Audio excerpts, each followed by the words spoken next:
Estar neste mundo, viver neste mundo é tarefa de transformação.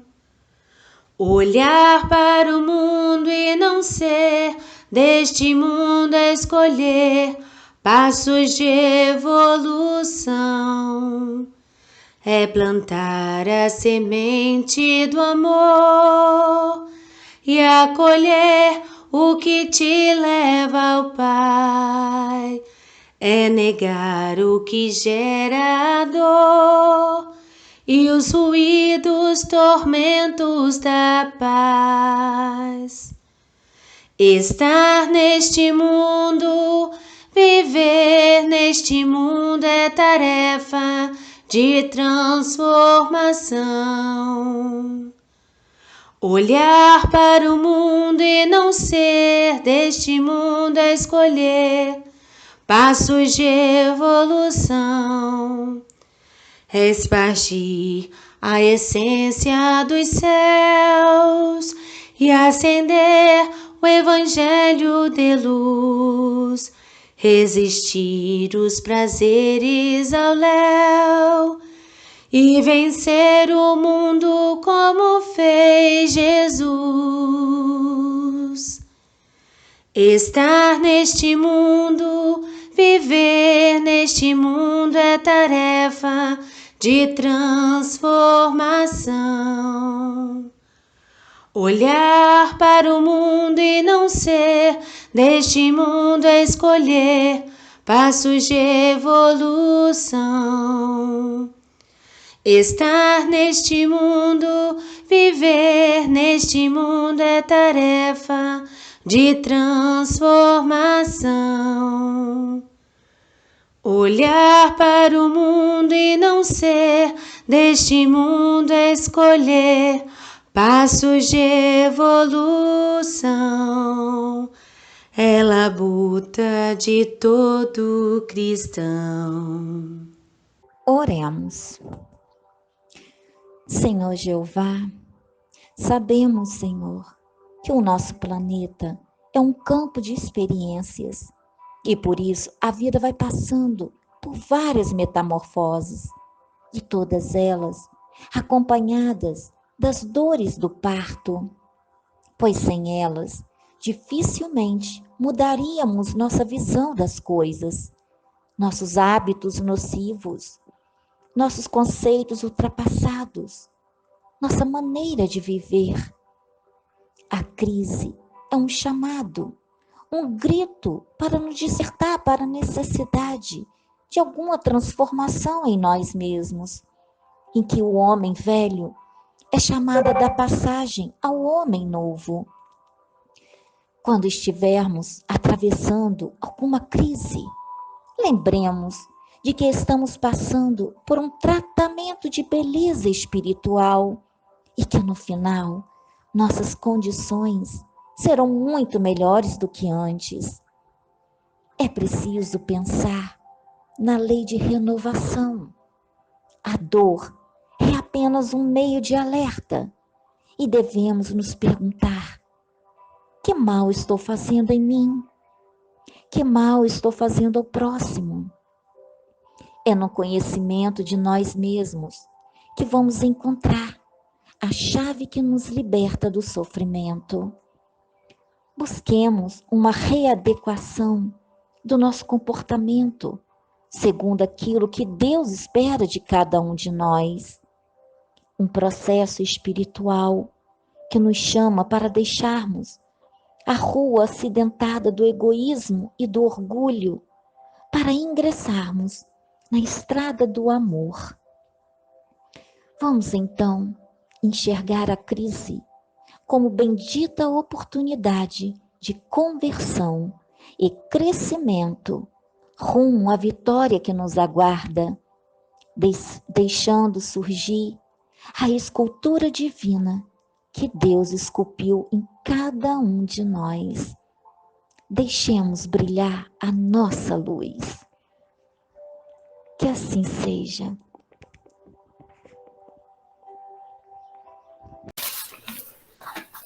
E meus irmãos, A leitura do nosso Evangelho dessa manhã está em João, capítulo 15, versículo 18 e 19, e diz assim: Se o mundo vos odeia, sabei que me odiou a mim antes que a vós.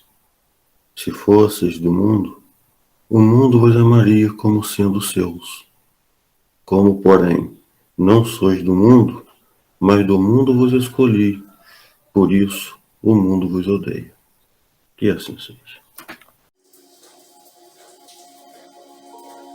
Poesia do livro Parnaso de Além-Túmulo, pelo poeta Batista Cebelos, psicografia de Francisco Cândido Xavier.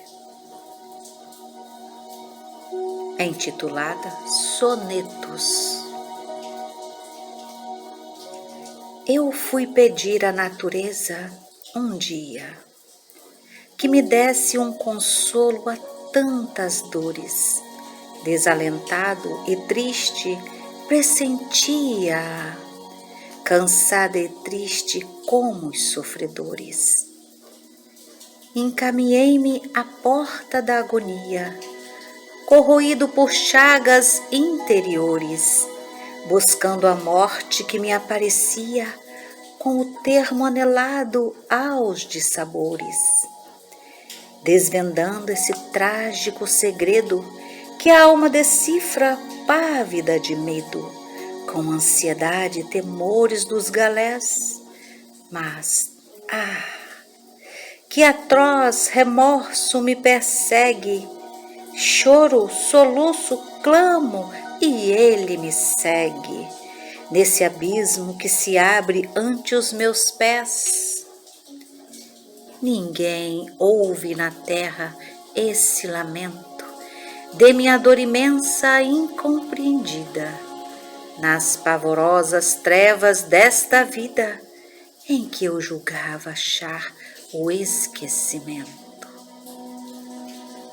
Tenebrosa essa noite indefinida, cheia de tempestade e sofrimento, no país do pavor e do tormento, onde chora minha alma enseguecida, onde o não ser a paz calma e serena que me traria o bálsamo a esta pena interminável, rude, dolorosa.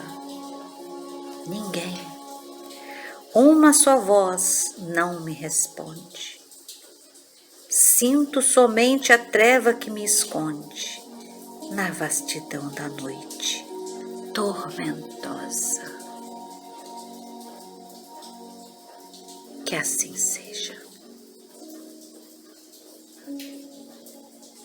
Tudo muito perfeito. Tivemos um hino, que por sinal, um hino lindo, que foi feito ontem à noite, né?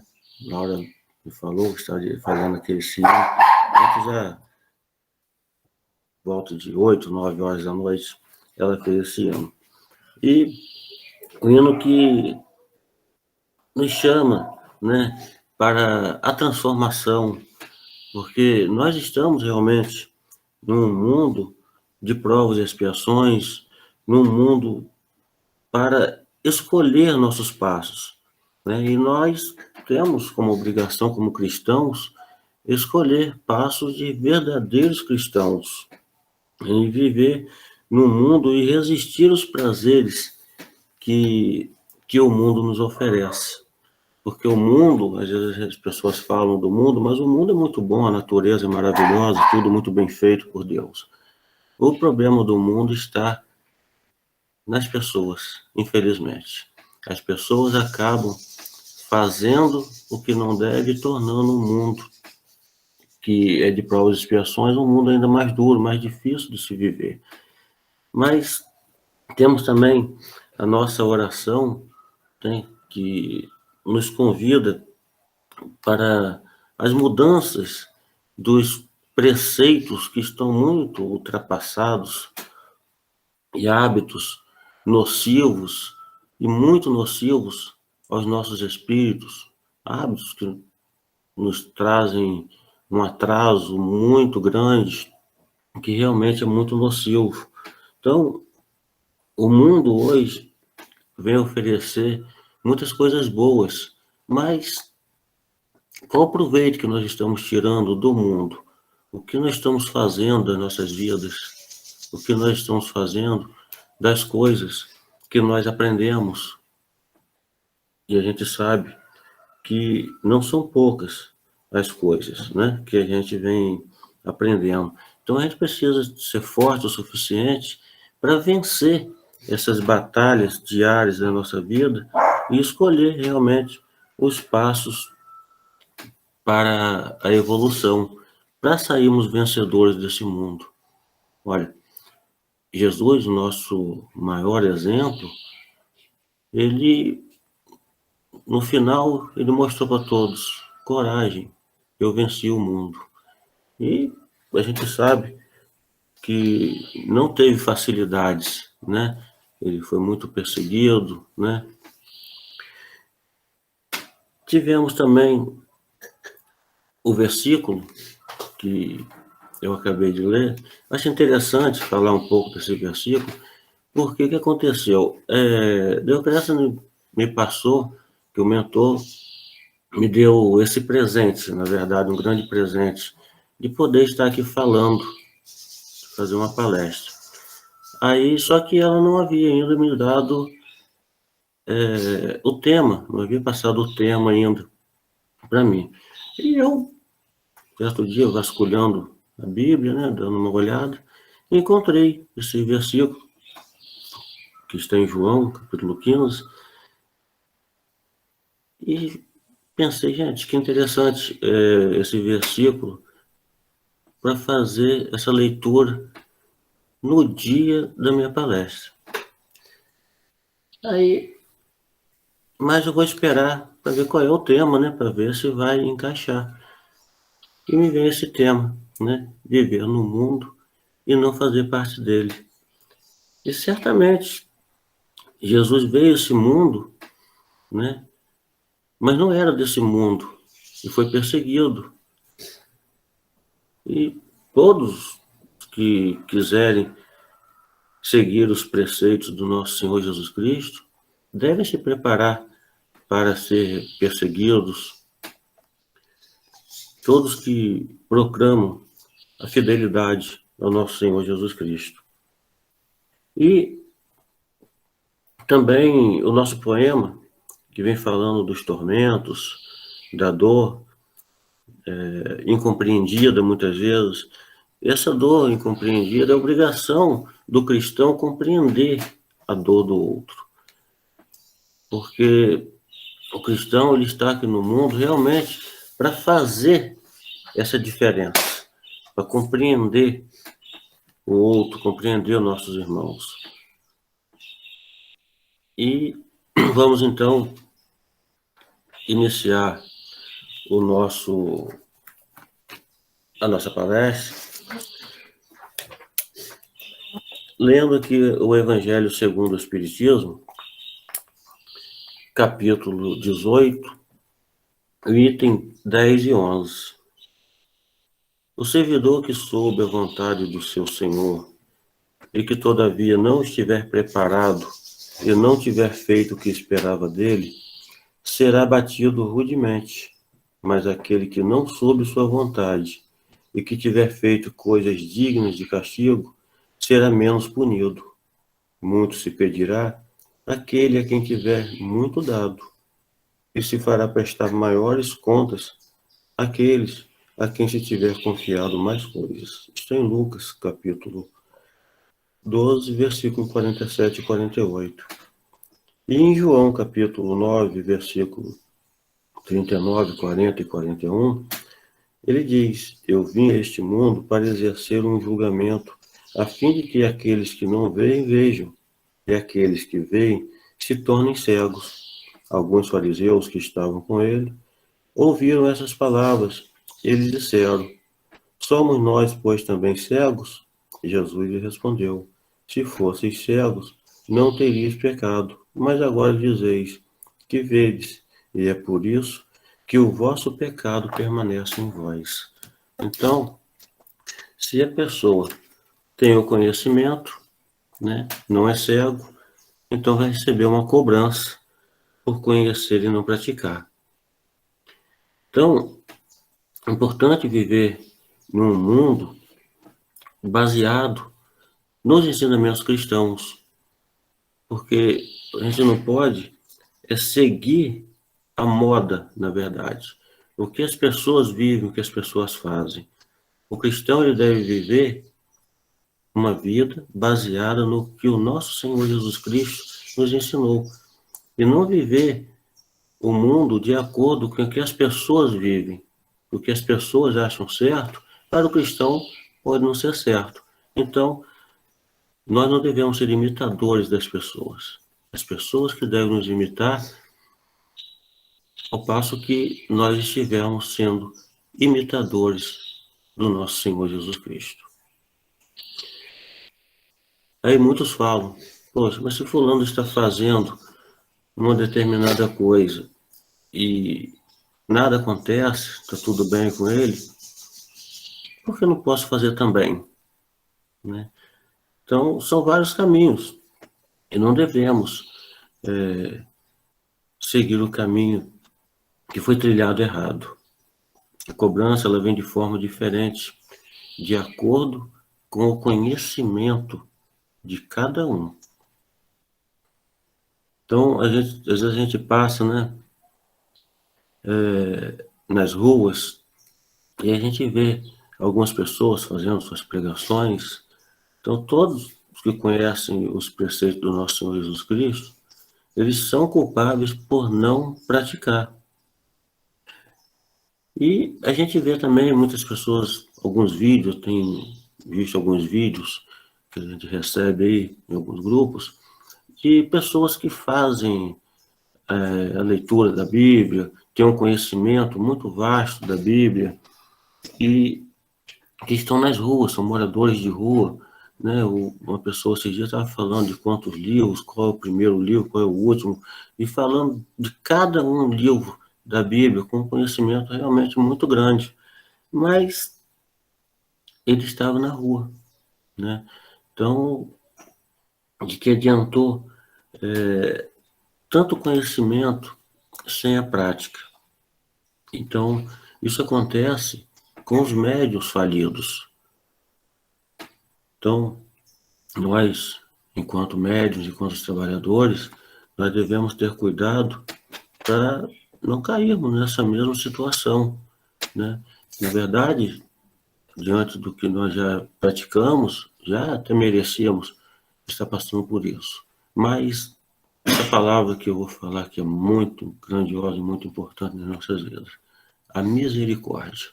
A misericórdia que o nosso Senhor Jesus Cristo teve por nós, a coragem que o mentor teve para nos acolher e lutar sem desistir de nenhum de nós.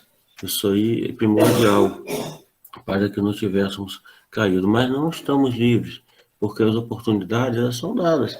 Mas se vamos tirar proveito dessas oportunidades ou não, isso aí cabe a cada um de nós. Então, o conhecimento, ele pode não valer de nada se não tiver como companheira a prática.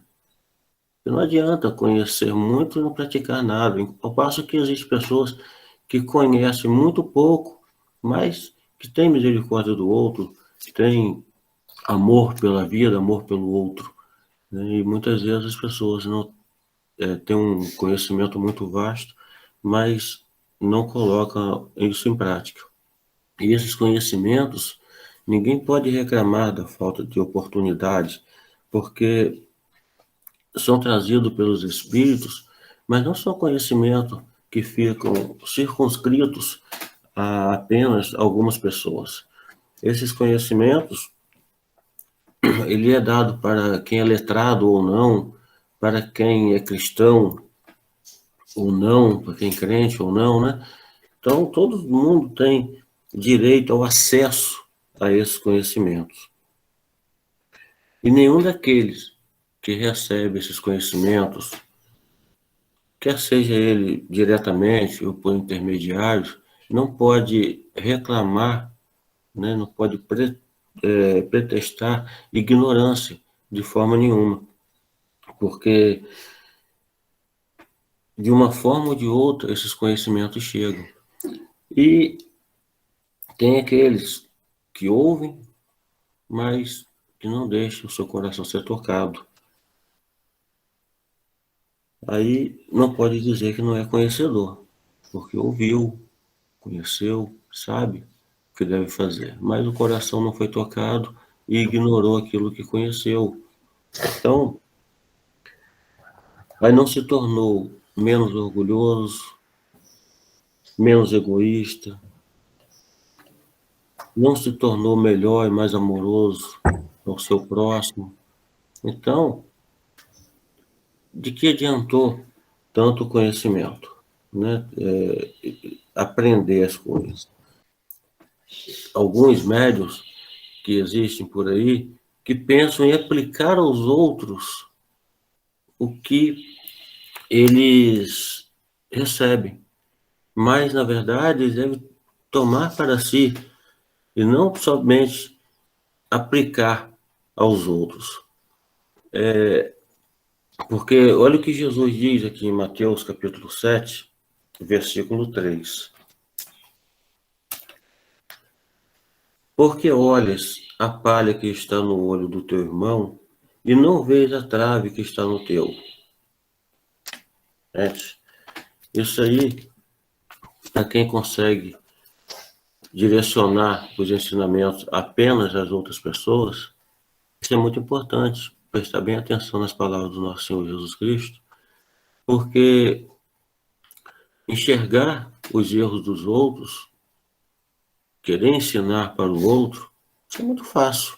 Agora, nós devemos trazer para nós o que nós aprendemos, o que nós escrevemos, o que nós lemos, trazer para nós e não ficar pensando apenas naqueles que têm seus defeitos, porque defeitos todos nós temos. Então, esses hábitos precisam, na verdade, ser mudados, né? São hábitos que, na medida em que tivermos misericórdia do outro, aquele que erra, nós não vamos mais ficar julgando, ficar direcionando as palavras apenas àquelas pessoas. Porque todos nós erramos e todos nós necessitamos de misericórdia. Jesus quer dizer que a culpabilidade está em razão das luzes que possui. Na antiguidade, os fariseus eles tinham um costume de dizer, pretensão, na verdade, de dizer que era a parte mais esclarecida que tinha na Terra. E realmente era.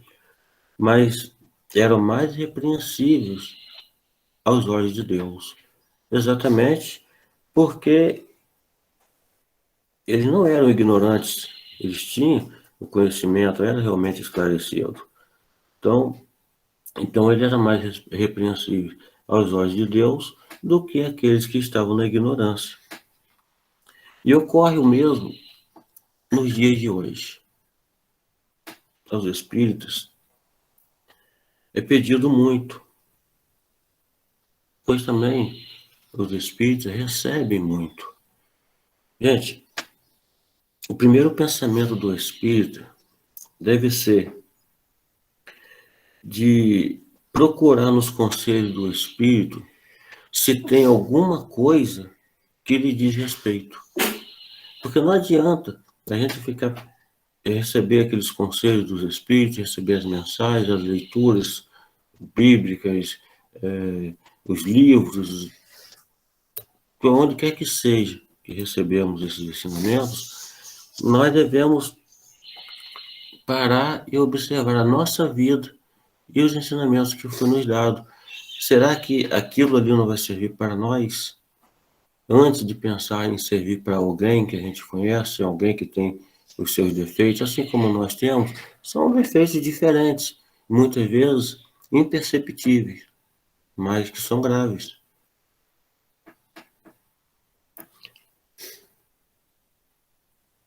Não podemos ser apenas, um a mais na multidão. Nós devemos fazer a diferença, essa é a verdade, porque o mundo está aí precisando de que alguém faça essa diferença. E esse alguém são os cristãos, são aqueles que seguem os preceitos do nosso Senhor Jesus Cristo. E Atos dos Apóstolos diz assim: Deus, não levando em conta os tempos de ignorância, convida agora todos os homens de todos os lugares para se arrependerem. Está capítulo 17, versículo 30. Então ele não leva em conta, os tempos da ignorância e quer que todos se arrependam dos erros cometidos. E Lucas diz assim, capítulo 12, versículo 48. Mas aquele que, ignorando a vontade do Senhor, fizer coisas repreensíveis, será açoitado com poucos golpes, porque a quem muito se deu, muito se exigirá. Quanto mais se confia em alguém, mais se há de exigir. Nós mesmos, às vezes, nos decepcionamos com as pessoas, ou vice-versa. As pessoas também se decepcionam conosco, mas porque esperávamos coisas melhores, né? Daquela pessoa, diante do que aquela pessoa sabe, o que aquela pessoa aprendeu, nós esperávamos coisas melhores. E às vezes aquela pessoa nos decepciona, né? Então é assim, acontece. E Deus espera muito de nós, nos espera muitas coisas melhores de nós. Existe até aquela pergunta, né? O que Deus quer de nós? Né? Muitas pessoas não souberam responder. Realmente, as pessoas, o que será que Deus quer de nós? Deus quer o melhor de nós, né? Então, em Mateus, capítulo 7, versículo 1 e 2, diz assim: Não julgueis, a fim de que não sejais julgados, porque vós sereis julgados segundo houverdes julgados os outros. Esse servirá para convosco da mesma medida da qual vós servistes para com ele. Então, nós não temos o direito de julgar ninguém. Mais uma vez, nós lembramos lá daquele versículo. Como podemos tirar o cisco do olho do outro se nós ainda carregamos uma trave em nossos olhos? Aí, alguns que fazem parte hoje do nosso grupo, talvez não tiveram a oportunidade de conversar com os espíritos, né? Mas sei que a maioria teve essas oportunidades. Agora, fica uma pergunta: quando foi que os bons espíritos nos julgaram? Quantos contatos nós tivemos com o mentor, por exemplo? E o mentor repreende os erros, ele quer que a gente melhore, quer o esforço de cada um, mas ele nunca julgou ninguém. O próprio Senhor Jesus Cristo também não julga. Quando foi que alguém ouviu falar, durante toda a passagem, lendo todo o Evangelho do nosso Senhor Jesus Cristo, quem viu o Senhor julgar alguém? Então, as pessoas têm ainda esse costume de julgar as pessoas. Ele nunca diz nem isso, se você não devia ter feito o que você fez. Não, de forma nenhuma. Ele dá a oportunidade de mudança. Aí, a gente lembra daquela passagem em que os escribas e os fariseus conduziram até Jesus aquela mulher que foi pega em adultério. E Jesus estava ali, sentado, e falaram para ele: mestre, essa mulher foi pega cometendo adultério. Moisés nos ordena na lei para lapidar a mulher que foi pega, que fosse pega em adultério, lapidar as adúlteras. Então ali, primeiro, eles testaram Jesus, porque os fariseus eles viviam testando Jesus. Então, ela cometeu adultério, né? Não se deve. Mas ela não cometeu adultério sozinha, não é isso mesmo? Então, a mulher, ela devia ser lapidada. Mas se não tivesse um homem junto com ela, ela não teria cometido adultério, não é? Mas Jesus, então, levanta a cabeça, aquelas pessoas, já com essas pedras nas mãos, esperando a oportunidade para lapidar aquela mulher, Jesus diz: quem não tem pecado, atire a primeira pedra. Então, gente, olha só,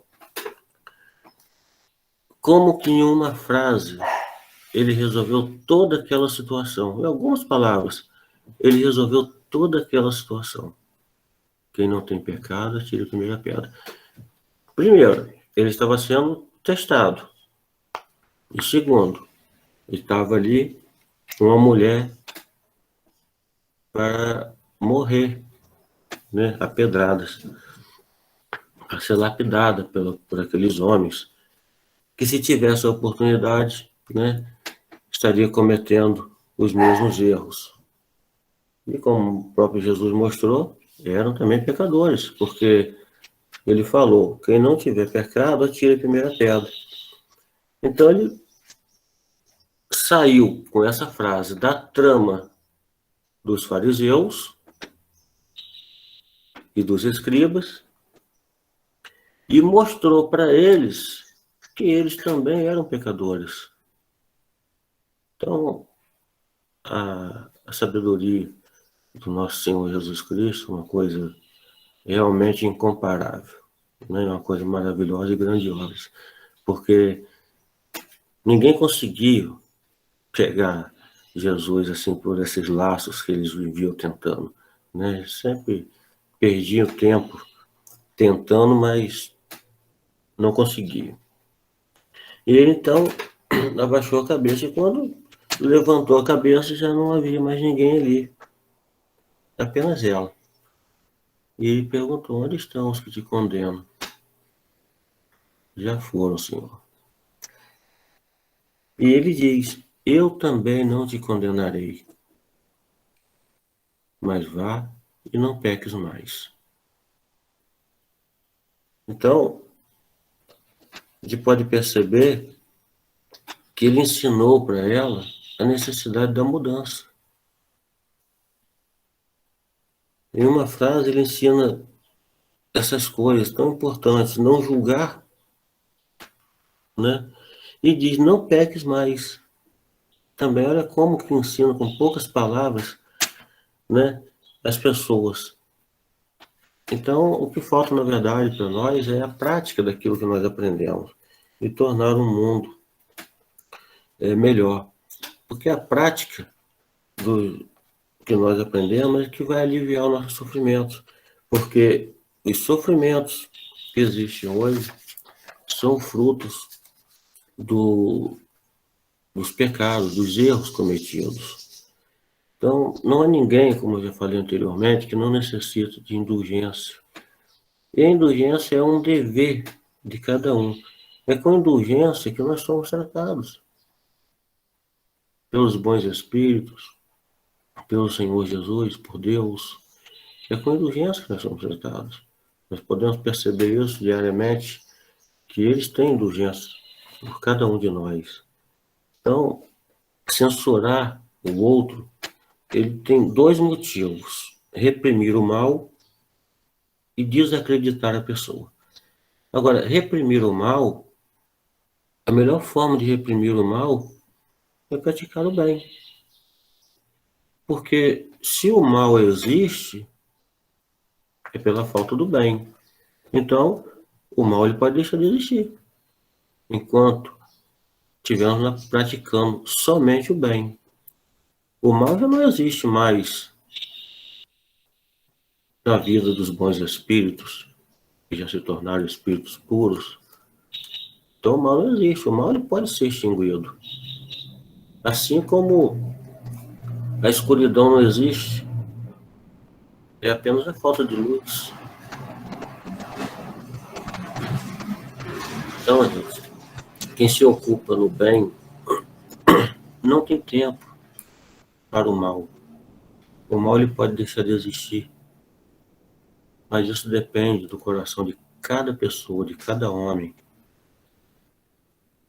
Agora, desacreditar a pessoa, isso é pior, porque faz parte da maledicência, faz parte da maldade, porque a pessoa que está caída, ela já tem uma dificuldade muito grande para se levantar. Agora, quando ela está caída e que nós criticamos e não ajudamos a levantar, vai ficar ainda mais difícil a pessoa levantar. E a gente sabe que a obrigação de todo cristão é levantar as pessoas, levantar os caídos e ajudar as pessoas. Jesus é o nosso maior exemplo, o maior de todos, que só praticou o bem, que só ajudou a levantar as pessoas e até hoje continua com essa prática incansável de procurar ajudar as pessoas, mas que também se feriu com a ingratidão. Então, quem quiser praticar o bem deve se preparar para se ferir também, porque Jesus, que só praticava o bem, só fez o bem e faz até hoje, ele se feriu com a ingratidão das pessoas. Imagine, nós, enquanto seres pecadores, né, o quanto temos que sofrer. Mas nós não podemos desanimar, né? Mesmo com as dificuldades, nós devemos nos espelhar nos grandes exemplos. Antes de desanimar, o cristão ele deve refletir. Qual foi desses trabalhadores do nosso Senhor Jesus Cristo que desanimou? Nenhum. E por outro lado, qual deles encontrou facilidade? Ninguém encontrou facilidade, trabalhador nenhum encontrou facilidade. Então, nós temos grandes exemplos de pessoas que vieram e que trabalharam, que lutaram muito. E esses dias, agora durante a semana, eu estava vendo, né, um pouco da história da irmã Dulce, né, que história bonita, né, que coisa maravilhosa que a irmã Dulce fazia. A irmã Dulce, ela viveu no mundo, mas ela não viveu para o mundo. Apesar de ter sido de família rica, mas encontrava muitas dificuldades para praticar o que ela queria, que era ela só vivia para ajudar as pessoas, ajudar os doentes. Então, e ela tinha autorização para sair às ruas. Quanto freira, a gente sabe que ela não tem, as freiras hoje elas vivem enclausuradas, ela não pode estar saindo nas ruas, mas a irmã Dulce ela tinha essa autorização.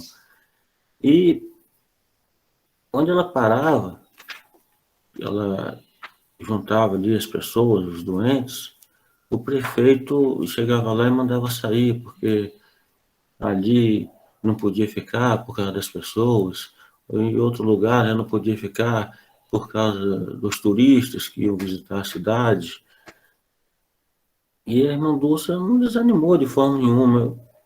O jeito que ela encontrou foi de pedir a sua chefe, a sua comandante, a freira, lá na igreja católica, onde ela frequentava, o galinheiro, para colocar os doentes naquele galinheiro.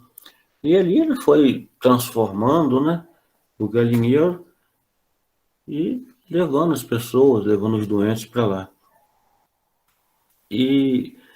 Mas a irmã Dulce, ela pedia esmolas para ajudar as pessoas. Isso é que ela fazia muito mais do que os recursos que ela tinha. E ela acabou ficando devendo, formando dívidas com as pessoas, mas a irmã Dulce não estava se preocupando com a dívida, não estava se preocupando com o dinheiro. A preocupação dela era com as pessoas, era com os doentes que não podiam morrer sem um tratamento. Alguns morriam, mas quantos se salvavam porque eram tratados? Então, o doente é assim, se o doente não tratar da sua doença, ele vai morrer. Então, a irmã Dulce, ela fazia isso. Ela lutava pela vida, lutava para ajudar as pessoas. E, com medo de que os credores viessem cobrar a igreja, o que aconteceu? A igreja virou as costas para a irmã Dulce. Mas não queria mais a irmã Dulce, porque ali ela não podia permanecer, porque podia ir para lá a cobrança e a igreja não podia arcar com esses compromissos. Então, isso foi muito doloroso para ela. Mas nem assim ela desistiu. Ela continuou na luta até o fim da vida. E a gente pode observar que a irmã Dulce, ela não contraía doenças.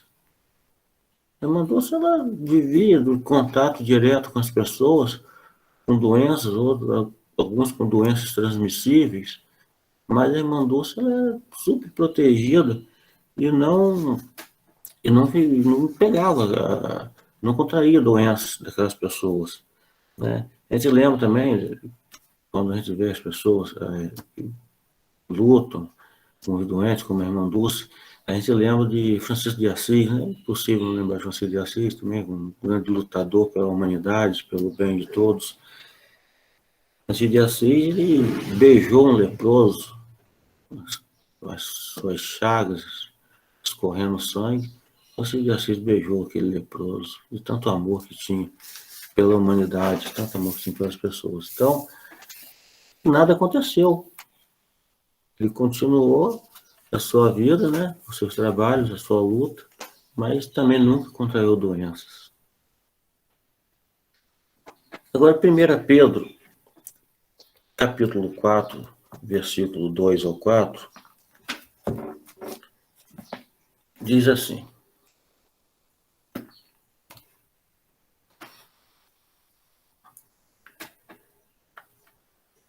a fim de que, no tempo que lhe resta para o corpo, já não viva segundo as paixões humanas, mas segundo a vontade de Deus. Baste-vos que no tempo passado tenhais vivido segundo os caprichos dos pagãos, e em luxúrias, concupiscências, embriaguez, orgias, bebedeiras e criminosas idolatrias. Então, esse é o tipo de vida que nós, cristãos, não podemos viver. Nós temos que mudar, temos a obrigação de mudar, de melhorar cada vez mais e não viver essas orgias, essas luxúrias, não, viver uma vida simples.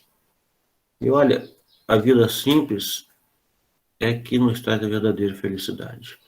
Porque tem momentos da vida que trazem alegrias às pessoas, mas tudo que é passageiro, nós não devemos nos incomodar com aquilo que é passageiro, mas sim se preocupar em adquirir o que é para a vida toda. Não podemos ficar presos àquilo que não nos vai trazer evolução nenhuma. Olha o que diz o hino. Nós estamos no mundo exatamente para viver a evolução, para evoluir, e não para continuar estacionados a vida inteira. O esforço dos bons espíritos, o esforço do mentor é muito grande para nós vivermos uma vida melhor, para evoluir. E falando em evolução, a gente lembra também daqueles evangélicos, eles passam pelas ruas com a Bíblia, né? Aí as pessoas começam a falar, lá vai ele com a Bíblia na mão, com a Bíblia embaixo do braço, né? Quantas coisas já fez de errado. A gente está sempre ouvindo, né, que as pessoas criticam, mas, gente, quem de nós não tem do que se arrepender? Agora que devia ter vergonha de falar das pessoas que se arrependeram, que hoje estão com a Bíblia na mão. Porque se eles estão ali de coração mesmo, isso para eles tem um grande valor, vai ajudar muito no seu crescimento. Então, as pessoas criticam, mas não deviam agir dessa forma com aquelas pessoas que necessitam da ajuda, na verdade, de incentivo. E eles falam assim, nós não vivemos no mundo, vive no mundo.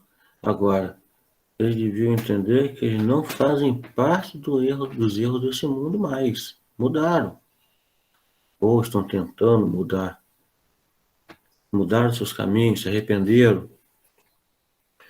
Porque é importante que cada um procure se salvar, procure um caminho melhor, procure melhorar de vida, falo, evoluir espiritualmente. Porque essa evolução é muito importante na nossa vida.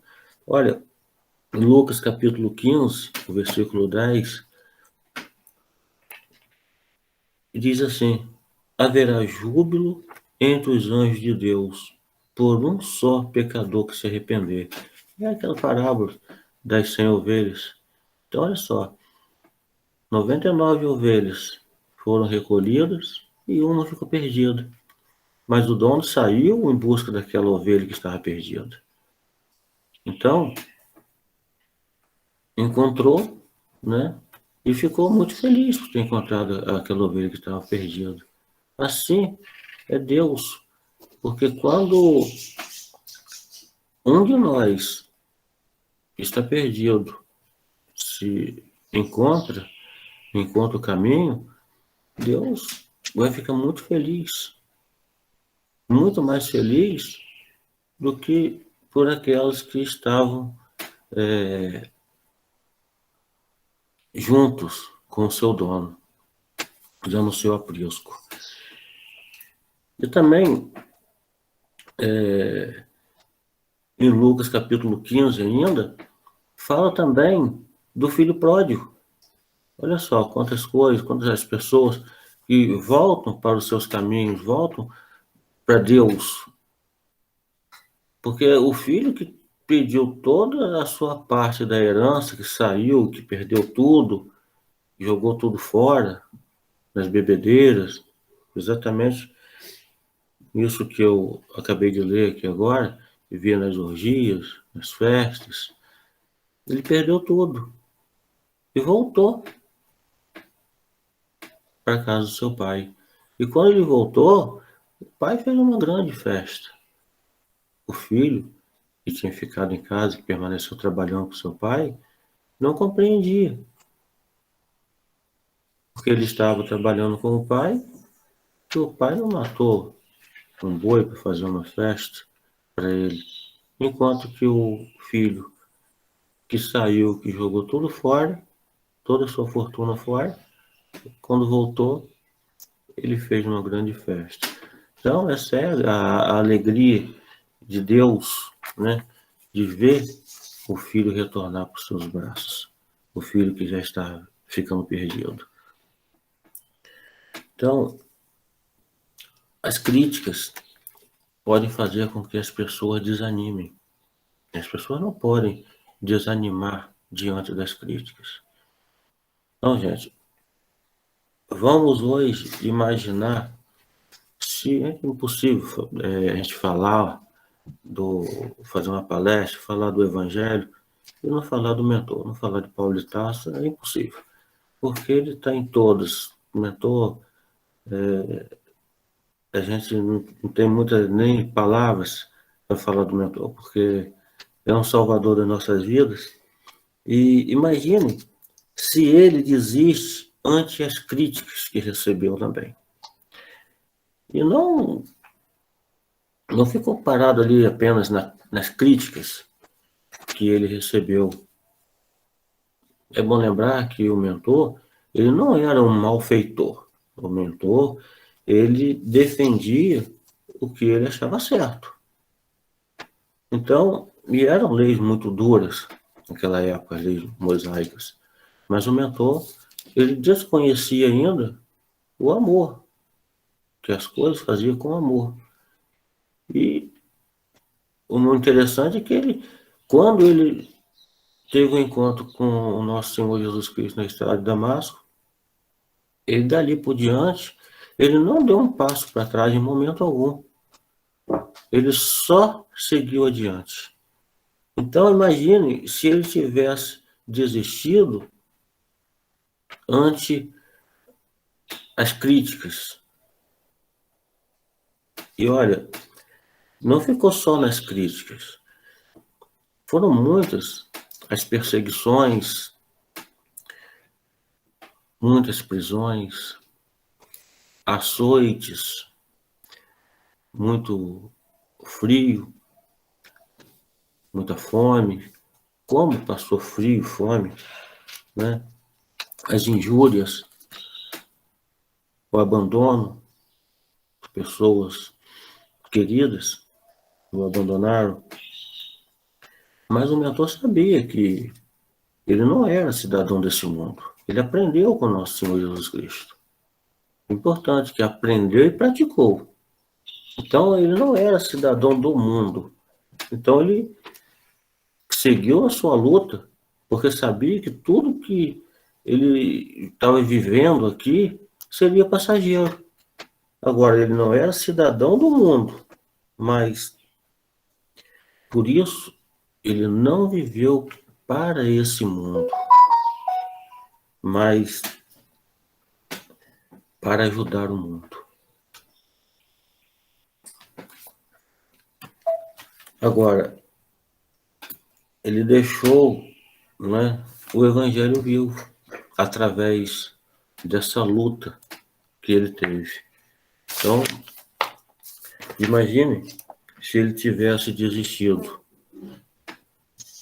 Em Romanos, capítulo 12, versículo 2, que também fala uma coisa.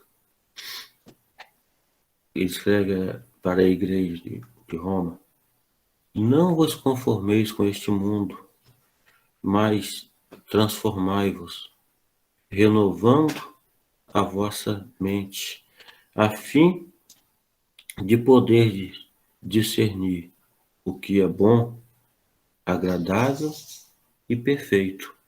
Então, olha só, quanta coisa boa que o mentor trouxe, que o mentor nos ensinou, né? Como que somos chamados a buscar a retidão, a nos ocupar com tudo que é verdadeiro, que é nobre, justo, puro, amável, excelente e louvável. Está em Filipenses 4:8. Então, a gente está no mundo, não é ser do mundo, mas viver no mundo, viver a mensagem do nosso Senhor Jesus Cristo no nosso mundo. Isso é estar no mundo, isso é viver, fazer parte do mundo. Nós não podemos, enquanto cristãos que somos, nós não podemos fazer parte do mundo. Fazer parte das coisas que o mundo nos oferece lá fora. O mundo, ele oferece muitas coisas atraentes, mas que é passageiro, que vai ficar perdido. Então, nós devemos lutar, mas não lutar para aquilo que vai ficar perdido. Não lutar pelas coisas que não vão nos trazer benefícios para o nosso espírito, para o nosso crescimento. Nós precisamos crescer espiritualmente. E só através dessa luta diária, através desses ensinamentos que o nosso Senhor Jesus Cristo nos trouxe, que o mentor nos trouxe, é que nós vamos viver uma vida para o crescimento espiritual, né? E a gente lembra também da vida do nosso querido Bezerra de Menezes, que como lutou também em prol dos pobres. O objetivo dele, a vida dele, foi toda voltada para os pobres, para ajudar os necessitados, né? Nós sabemos que o Dr. Bezerra de Menezes era o Zaqueu, né? Aquele que subiu na árvore para ver Jesus, aquele Zaqueu, o cobrador de impostos, né? Na verdade, os publicanos eram cobradores de impostos, que cobravam impostos para os romanos, e, na verdade, eles cobravam mais, era uma extorsão que fazia as pessoas, né? E, só que ele reconheceu os seus erros. Numa outra vida, numa outra oportunidade, veio com o Dr. Bezerra de Menezes, ele lutou, ele teve todas as oportunidades de viver uma vida tranquila, uma vida sossegada, sem dificuldades. Mas não, ele preferiu lutar pelo seu crescimento espiritual, pagar o que devia. Então ele retornou no mundo como médico, como político, mas ele tirou proveito da sua posição enquanto médico, enquanto político, apenas para ajudar as pessoas, para ajudar aquelas pessoas doentes que não tinham, né, como sobreviver.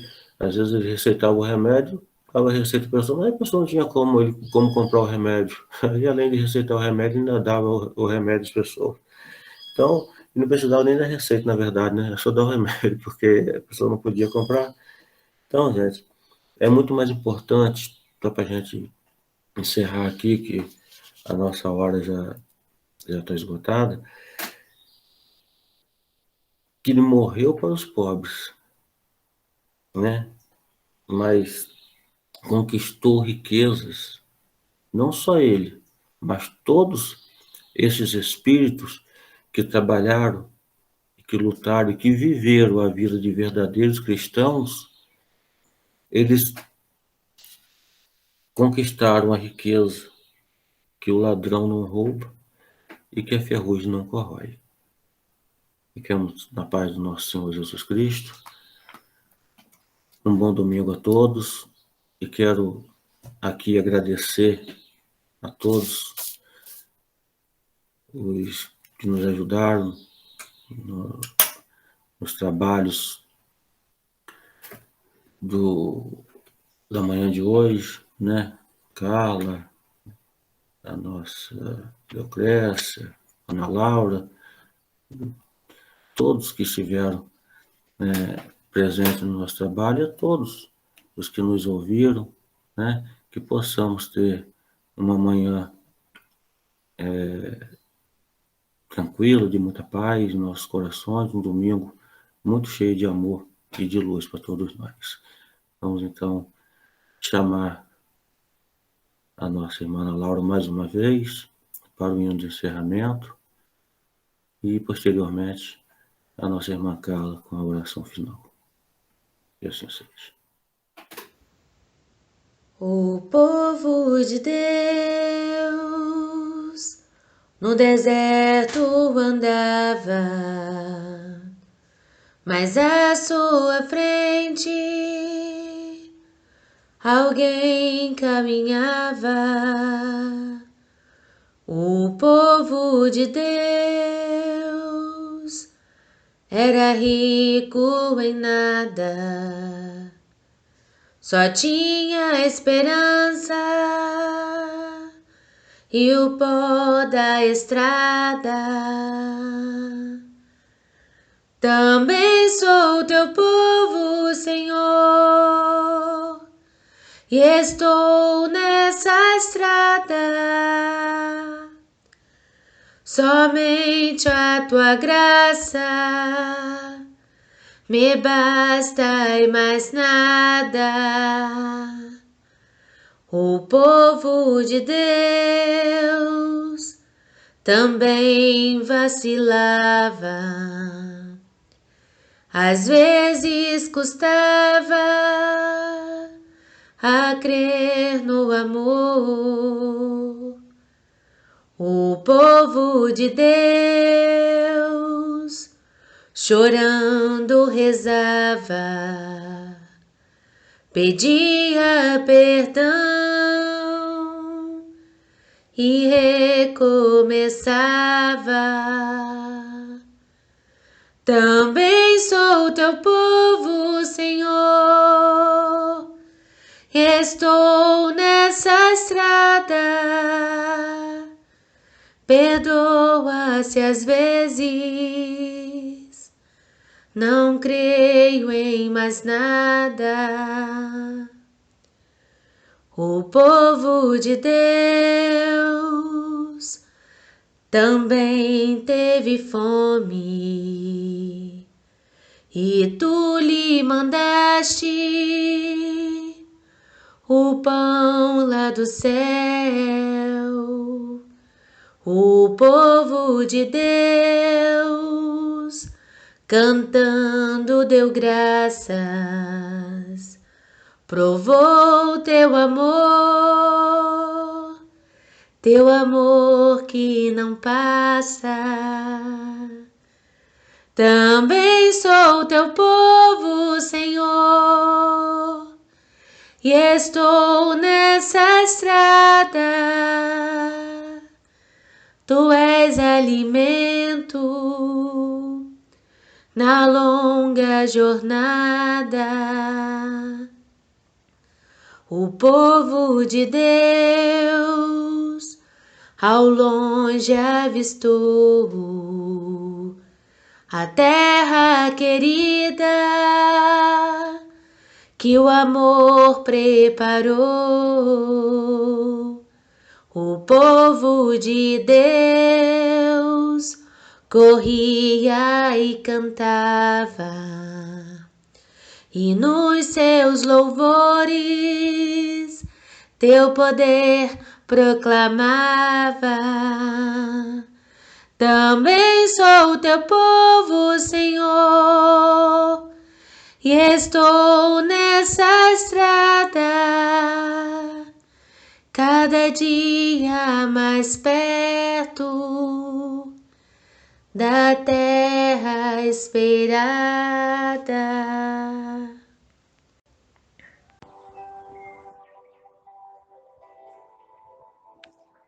Oremos. Irmãos, busquemos nos indagar sobre o que Jesus representa em nossas vidas. Certa vez, Jesus perguntou a Simão Pedro: Simão, tu me amas? Sintamos também essa indagação sendo dirigida a nós. Jesus deseja saber que importância ele tem em nossa vida, que espaço ele ocupa em nosso coração e o quanto nos permitimos ser conduzidos por sua mensagem. Simão Pedro respondeu que o amava. E nós, podemos dizer o mesmo? O sistema de Jesus é uma proposta de vida que vai muito além do território da religião. Quando Jesus nos pede que o sigamos, quando solicita que amemos como ele nos amou, que perdoemos como ele perdoou, que sejamos fraternos como ele foi, manso e humilde como ele se mostrou. Na verdade, ele está anunciando as leis de Deus que regem nosso destino. A mensagem de Jesus fala em abertura do nosso coração ao amor. E é por isso que ela fala a todos os homens. Ele deseja que tenhamos um coração igual ao dele. Então busquemos sempre nos perguntar: como Jesus agiria no meu lugar? De que forma ele amaria? Como ele perdoaria? Como ele trataria meus familiares mais difíceis?